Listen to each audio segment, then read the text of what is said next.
Affordable ആയിട്ട് കുട്ടികൾക്ക് പഠിക്കാൻ പറ്റണമെന്നുള്ളതാണ്.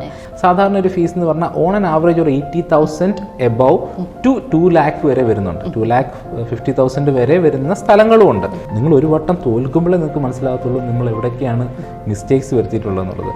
ആ മിസ്റ്റേക്സ് പിന്നെയും റിപ്പീറ്റ് ചെയ്യുവാണെങ്കിൽ ഇപ്പോൾ വന്നിട്ടുള്ള അതേ സിറ്റുവേഷൻ ആയിരിക്കും അടുത്ത വർഷം നിങ്ങൾക്ക് വരാൻ പോകുന്നത്. So you need to correct that mistakes and work forward എന്നുള്ളത്. ജനറൽ നോളജ് എവിടെയൊക്കെ ആപ്ലിക്കബിൾ ആയിട്ട് വരുന്നുണ്ടോ അവിടെയൊക്കെ നമ്മളെ ഹെൽപ്പ് ചെയ്യാൻ പറ്റുന്നൊരു പ്രിപ്പറേഷനാണ് സിവിൽ സർവീസ് പ്രിപ്പറേഷൻ എന്ന് പറയുന്നത്. ഒരു മാസം മുഴുവൻ വന്നിട്ടുള്ളൊരു വാർത്തയെ അവർ ചിലപ്പോൾ 1-2 പേജിൽ ഒതുക്കി കളയും. അപ്പം നമ്മളത് കാണാതെ പഠിക്കേണ്ടി വരും. കാരണം നമ്മൾ ഈ ഒരു മാസം നടന്ന് എന്താണെന്ന് അറിയത്തില്ല. ഈ ഒരു മാഗസിൻ വെച്ചിട്ട് ഈ ഒരു 2 പേജ് മാത്രം വായിക്കുന്നത് അപ്പോൾ കാണാതെ പഠിക്കണം. സിലബസ് അറിഞ്ഞിരുന്നാൽ നമുക്ക് പത്രം വായിക്കുമ്പോൾ പോലും ഇത് റെലവൻ്റ് ആണോ അല്ലയോ നമുക്ക് മനസ്സിലാവും. അതേ ഇൻഫർമേഷൻ ഞാൻ വായിക്കുകയാണ്, ഞാൻ എൻ്റെ മെമ്മറിയിൽ നിന്നും എൻ്റെ എക്സ്പീരിയൻസിൽ നിന്നാണ് വേറൊരാൾ വായിക്കുകയാണ്. ഇത് നമ്മൾ ഷെയർ ചെയ്യുമ്പോൾ ഉണ്ടല്ലോ നമുക്കൊരു 3 പെർസ്പെക്റ്റീവ് കിട്ടും.